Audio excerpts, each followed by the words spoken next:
তুমি তো দিয়েছিলে মোরে কৃষ্ণচূড়া ফুল, আমি তো বসেছিলাম নিয়ে শুধু গানের সুর। তুমি তো দিয়েছিলে মোরে কৃষ্ণচূড়া ফুল, চলে গেছো কোথায় আমায় ফেলে বহুদূর। কৃষ্ণচূড়া নিয়ে আজকে আমি কিছু কথা বলবো। প্রকৃতি যখন প্রখর রৌদ্রে পড়ছে, ঠিক তখনই প্রকৃতিকে রাঙিয়ে দিতে নিজের সবটুকু রং ছড়াতে শুরু করে কৃষ্ণচূড়া। ধরিত্রী যেন প্রাণ ফিরে পায়, বসন্ত রাঙিয়ে ওঠে কৃষ্ণচূড়ার রঙেই। গ্রীষ্মের নীল আকাশের চিত্রপটের দিগন্তে যেন আগুন জ্বলে ওঠে।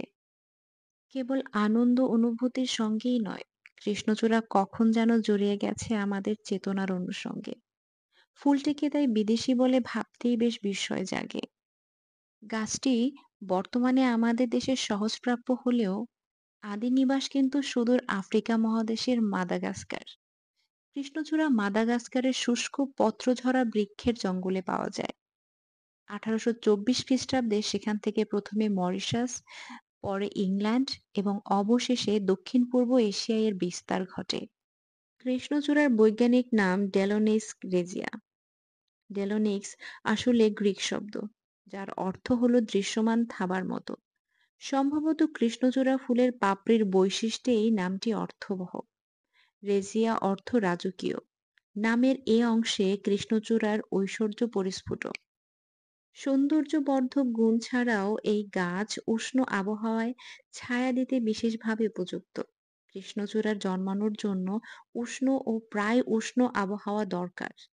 এই বৃক্ষ শুষ্ক ও লবণাক্ত অবস্থা সহ্য করতে পারে।